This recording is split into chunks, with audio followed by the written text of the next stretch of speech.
Okay, in this video we're going to be changing the tie rod arm or the track rod end.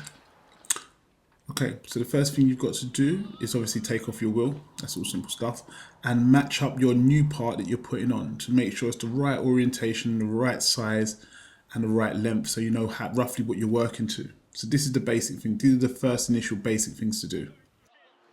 Now the next thing to do is to release the locking nut that holds the track rod end in this place. Now I've used a big adjustable, I actually hit that with a hammer that was out of shot. But that's what the first thing you have to do is release that nut. It can be difficult sometimes, but generally it's going to be not too hard. Now this one was easy enough to do by hand, but if it is a bit more tricky you can use WD-40, and in extreme cases you can use some heat, either a torch or either some sort of blower torch, some gas and acetylene torch to help ease it up. So once you've backed up the locking nut, the idea is to make a mark just behind the track rod itself, so you know exactly where to put it back, the exact length that you need to put it back to. So I've used Tipp-Ex. You could use anything you want really, paint, anything like that, just to mark it. Then it's just about getting your 19mm spanner with your Allen key. I was a bit naughty here, I don't actually remember what size the Allen key was, but it's basically this. Use your spanner, undo it, release your bolt and knock it through. Removing the end is just easy stuff, just anti-clockwise, lefty loosey, righty tighty. So you turn it towards the left, it will come off.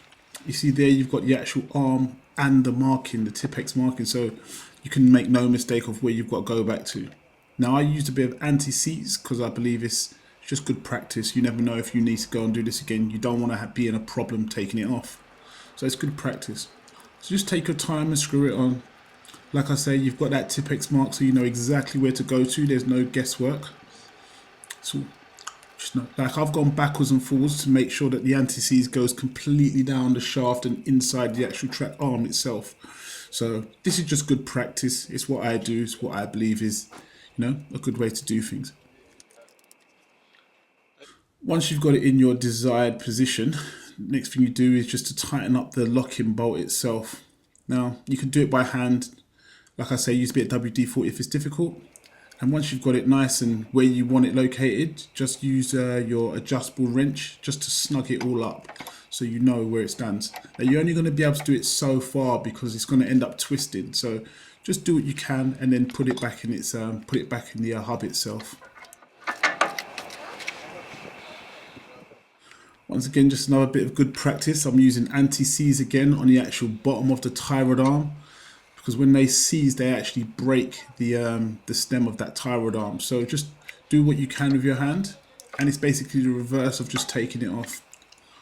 Make sure it's snug in there and where it's supposed to be. As you can see, I'm using my Allen wrench and my 19mm socket in unison.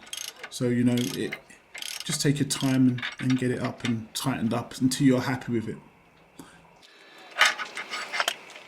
Now back to your locking nut. Now it's in the actual hub, all secured. You can snug it as much as you want now. So once again, don't over tighten. It doesn't serve any benefit over tightening anything. Just make sure it's done well and secure.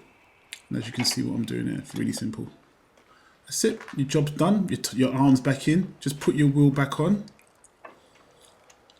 Yeah. Now remember, everything's supposed to be done to torque specification. So you know, do what you need to do to make sure you're safe. And that's it, we're done. Hope you enjoyed the video. Comment, rate, subscribe as usual. Thanks for watching.